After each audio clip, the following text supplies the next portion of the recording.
Okay everybody, welcome back. This is going to be game 4 after WhiteRa won that last game pretty decisively by just having way better macro, way better everything, even with all of his little mistakes. And once again, WhiteRa versus Sidewinder in Draemn StarCraft 2 for everyone else tournament, and co-casted with... Dylan, I'm right here. Hey guys, so sorry if we're not very energetic casters right now. I'm just feeling a bit tired, you know. Finally got some days off after working 3 weeks straight, working 11-12 hours a day. Holy crap. So anyways, doing a lot of gaming, doing the Red Faction Armageddon, doing this, casting the rest of these games, trying to get stuff done now that I have real internet. So yeah, we're here, we're back, and we're going to do this just for you guys, and also because we love StarCraft 2. Isn't that right, Dylan? Yep. I like it so much. I've been awake since Sunday. What? Crazy bastard. As you can see, both players scouting at a similar time, with Sidewinder going slightly earlier for his scout. I'm not sure if he's planning on doing some funky play or not, considering the rally point selection, but I really doubt it. It looked like he might have thought about putting up a proxy or something, but we will have to see if he chooses to do that.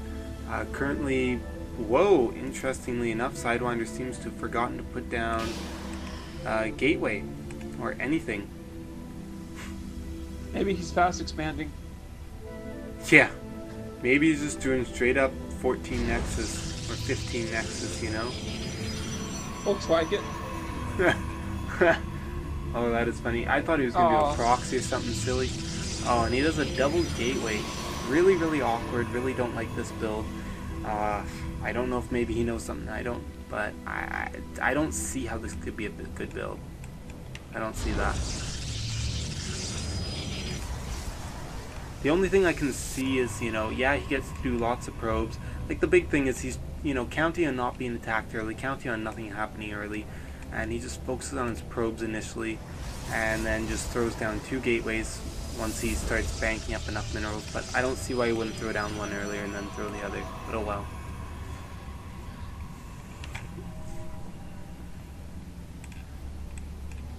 WhiteRa putting down the cybernetics core, pretty standard timing. 1 probe doing absolutely nothing, and of course we get our scout going on by Sidewinder, who, it's an okay scout, but it doesn't see if there's any hidden text behind the base here. But it's seeing everything anyways because of the building placement that WhiteRa is choosing to use. When WhiteRa has an idle probe at the top. Yeah, right behind the mineral lines there? Yep. Yeah. That hurts your income. It's definitely never a good thing. If we look at the income tab, though, we can see that Sidewinder has a very slight advantage, 1.5, if not 2 harvesters more. But then again, really, it's hard to say if it's that big of an advantage because he pulled one off the line and the other one, there we go. So I think he does, though. He definitely, his income is a little, well, no, their income is actually evenly matched right now. There we go, now his is a bit higher. Definitely getting a small advantage. Once again, WhiteRa forgetting to use that second gas, but getting that assimilator, not really a good choice. Don't build that assimilator so early if you're not going to actually mine off of it. That's sort of what I say. And of course, getting up to 3 gateways, we'll have to see if he does the 3-gate robo or what he does. So we can see 4 zealots pushing out. These will be quite useless because by the time they get across this map, we'll have another stalker out, and well, we should have had a sentry out except for some supply blockages going on. Both players supply blocking themselves. Oh, and Sidewinder this time actually getting the expansion down earlier.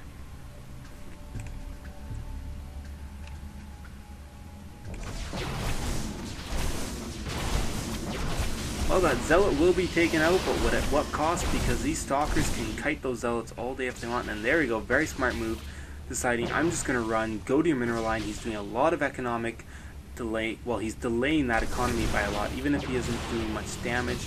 So definitely, this will probably be, it's hard to say, but I think this will be worth it for sure.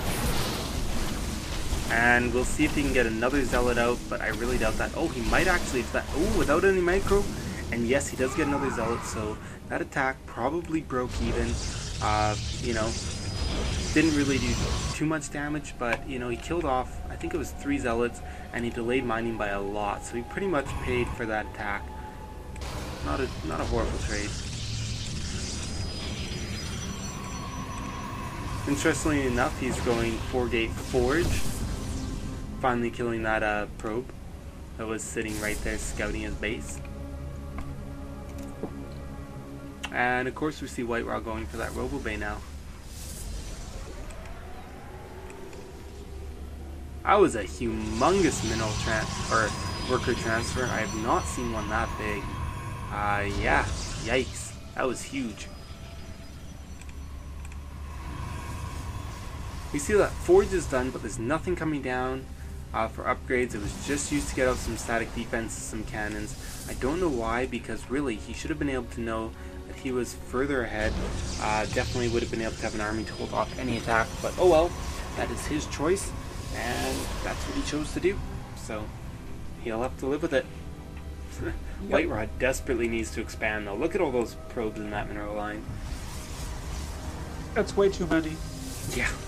Way too many. Blizzard, they have like this stupid thing where they're like, yes, proper saturation is 3 probes per mineral patch and 3 per geyser. Well, yeah, some of these mineral patches you can have 3 probes on for optimal mining, but most of them no.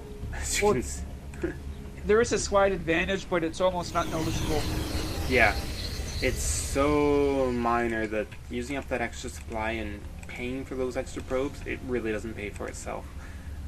And as you can see though, we see in +1 coming out for Sidewinder, and we had an Immortal come out for WhiteRa. And 2 more gateways coming down for Sidewinder, so we're going to be seeing very, very heavy gateway play. Not sure if we're going to end up seeing Stargates again or not, but out of WhiteRa, we're probably going to be seeing Colossi mixed in with some ground units. Again, that would be my guess. Finally, I'm kind of hoping for carriers this replay. Yeah, I know. These guys said they were like, oh, we're going to have like cool replays for you because we like agreed not to forgate to do cool stuff. And sorry guys, I'm a little disappointed. This is not like, yeah, okay, it's better than forgating, but it's not like amazing or anything. A lot of stalkers coming out, and a bit of a pause going on. Okay. And there we go, resuming, and as we can see, WhiteRa taking this base almost like a hidden expansion. Interesting choice. We'll see if that pays off or not, as he's definitely currently behind in the economic race, but he's ahead in the tech race because Sidewinder's chosen to go straight up all gateways and has not made any attack, does not have his units been in position, does not have a forward proxy to be able to reinforce quickly, which is what he needs to do. He wants to win this game now, win it early, or expand again. Well, it really doesn't matter how great your tech is, as long as your army outsizes him by 5 to 1, you're safe. Well, yeah, but WhiteRa, they're actually forgetting about that expansion. It finished, and it sat there for quite a while without him actually doing anything. And once again, he's really not making proper use of he's just really making some simple mistakes right now. Stuff you really, really don't want to be doing in a match. Sidewinder's pushing out. We're probably going to be seeing Blink research soon, because Sidewinder, yes, he is pushing out, but he does have that Twilight Council, but of course could just be for getting further upgrades. Right now, though, neither player focused too much on production. Just a proxy pylon, and there we go, some more stuff being produced finally. Players are just daydreaming a little bit. And yeah, WhiteRa sort of forgetting about this expansion again, forgetting about saturation. He's put that out there, but really not doing much. And oh, he won't see this army coming in, I don't think. Yeah, he did not see that army coming in. Oh, and there we go. Quite a big sized army here. He attacks. I think he's going to win this battle. But a lot of force fields being used. Oh, that will turn the tide of this battle greatly. Definitely going to make a huge difference here. But all those sentries are now drained of energy. And once those stalkers break through... actually, we're not all drained. He has a couple that have a lot of energy, so... Oh, Sidewinder really choosing to make a bad engagement here. Because of that narrow choke, not pulling back. And, yeah, lost a lot more units than he should have. He really should have won that battle handily. But as we can see from the units lost tabs, he just lost a ton. Because those force fields, he just let them split his army completely, let himself take way too much damage, and now he's over-microing his units, which is going to cause him to take a lot more damage. But he does have those 5, 6, I think it was 6 warp gates, so he can warp and reinforcements a lot faster. but he's finally going to be pushed back. But if he was to get in one more round of units right now, yeah, he would definitely be able to win this battle. Just go back in there with those couple of stalkers plus the other 6 and he'd be golden. But nope. And WhiteRa doesn't notice his proxy. Nope, does not. But WhiteRa sending a couple zealots in the back, which always useful. Send a couple zealots, go do some harass, see if they can get in, never hurts. This third expansion of his getting up very, very slowly. He didn't want to alert Sidewinder to it by doing a probe transfer and have those probes caught. And still, way, way too many probes at his main base. Should be transferring a bunch of those soon. You see Sidewinder finally getting out of Robo Bay, and double forge coming out for WhiteRa. Hopefully he's getting the double forge and will actually use the double upgrades at a time. Sidewinder warping some units and gonna walk up to that proxy. Really should be using this warp in cycle again. His minerals are getting high, should be warping in now. Give him as much time as possible. WhiteRa finally seen that proxy pylon, and that zealot will get taken out for free. And another zealot gets taken out for free. And there's just so many probes at the main. What are you doing, WhiteRa? You have 70 harvesters and you don't have full saturation at your bases. And of course, I'm busy talking instead of looking at the battle. As you can see here, WhiteRa having a lot of forces, able to do a ton of damage because of the Immortal and the Zealots. You do not want your Stalkers to go in there and try and take out Zealots while they're slapping you in the face with those blades, because you just get ripped to shreds like we just saw happen. So WhiteRa, I mean Sidewinder, throwing away all advantage he had that game by just attacking at the wrong time in the wrong way.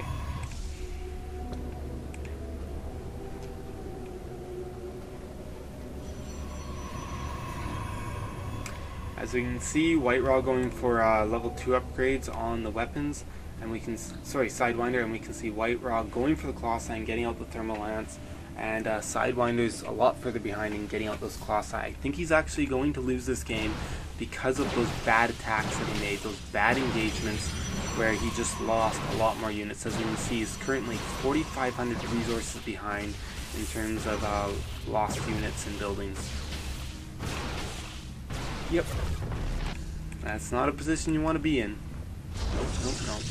But he is doing a lot better at doing his worker transfers, and so he still has a chance to stay in this game because, as we can see, 81 workers for WhiteRa, getting really, really high, starting to eat into his army count by getting that high, and not transferring workers when he should be. So, you know, his macro's been a lot slower. As we can see, Sidewinder still has better income by a lot because he's doing a lot better transfers. Man, this game sounds so loud in my ears. It sounds insanely loud. Hey, what if StarCraft 2 had texture packs? Who knows? I don't know if they'd let you make them or not. They probably think there'd be some unfair advantage in competitive gaming if there was this texture pack. Because I know other games usually will have texture packs, but a lot of times they don't. The developer likes to disable it. Oh, look at these two armies, each one sitting at different watchtowers. We'll have to see if this becomes a base race, base trade, or base race. WhiteRa. Yeah, I know. WhiteRa somehow sees this army. I don't know how he saw it, but somehow he did. And he's going back to engage it, so Sidewinder's going to lose his army. Definitely not a good choice for him. But hopefully he can take out this Nexus, and he does. That is great. And there we go, he finally has Zealots in the mix. That's what he really needs to be able to defend, you know, when there's other Zealots on the front line. And right now his army just had slightly better positioning, but of course the rest of those Stalkers are going to get killed. Instead of trying to run in micro, he really should have just had them fully attacked to as much damage as he could, because they were dead no matter what. Look at all those Zealots getting warped in at once on those Colossi. I think I misspoke when I said that Sidewinder was out of this game. He has just put himself back in this game, and very, very firmly at that. WhiteRa now up to 90 harvesters. Oh my god. Look at his main. Look at that. There's like 30 idle probes. He's a terrible gold player. That is embarrassing. He's been playing way better than this the majority of the game, but nope. Maybe he's gonna probe rush. Yeah, Progress at 21 minutes into the game. And of course he's going for an attack on this base down here just as these cannons are coming in. And Sidewinder distracted doing something else right now. Probably working on that Zealot charge and the attack. Letting this base fall, that is not a good thing, but I guess he just decided he does not have a big enough army to engage that head on. Probably a smart choice because he really wants to get those Colossi numbers up. He doesn't want to lose any.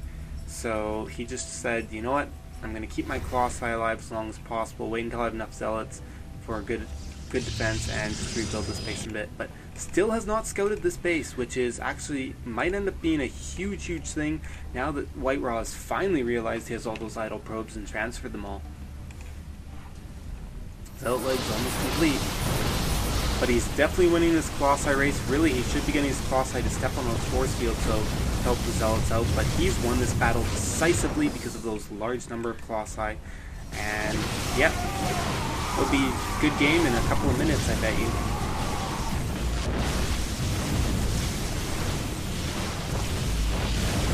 WhiteRa desperately trying to save that one Colossi, but cannot as it goes down. And soon his probes will be getting roasted. 13 kills on one of the Colossi. I see some Stalkers trying to come down the ramp, but they're not being microed properly, and they just die. Jesus. It's carnage! It's carnage! War of the Worlds! Yeah, they just look like the Stalkers from War of the Worlds, that's all they do. Yeah. These Colossi do not even have any ground units backing them up, but they're still doing tons and tons of damage. Sidewinder losing one because he over-microed once again, but really does not matter. He has two more Colossi on the way, plus another round of Zealots. Really needs to make a forward proxy pylon. But yeah, WhiteRa any second should be throwing down the GG because really, you've got this many Colossi in your face, you're screwed. Wait, who won the first time? Well, game 3 went to WhiteRa. Game 1 went to Sidewinder, game 2 went to WhiteRa, game 3 went to WhiteRa, I think. Game 4 will go to Sidewinder, as we now have like 8 Colossi on the field with Sidewinder just tearing apart the space. Obviously, WhiteRa doesn't want to give up, as there is $25 on the line here, and he's rebuilding everything at this base that has been hidden for the longest time. I can't believe that base is still 100% hidden. That is so funny. Oh, and Sidewinder, not actually really low on minerals because he's been building so many charge lots there. But yeah, not transferring to gas, has a bunch of idle workers there, has a bunch of idle workers here. You know, one thing that players will do that's a big mistake is at this point in the game, he's like, I won, and he really needs to make sure that he keeps focusing on doing stuff like this. He wants to expand again. He doesn't want to have idle workers. Just because you think you've won doesn't mean that you should stop playing to win. Make sure that at all points in the game, even in this position where you're quite sure that you're going to win the game any second, keep building, keep producing, because of things like this. There's a whole nother base here, there's a whole bunch of production facilities that are going to be pumping out things, and if you were to stop building stuff, your opponent can actually crawl his way back into the game. And I've used that to my advantage many times to win games.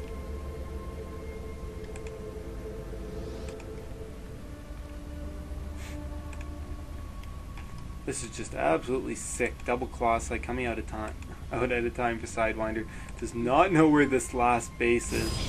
Knows absolutely nothing about it. Oh my.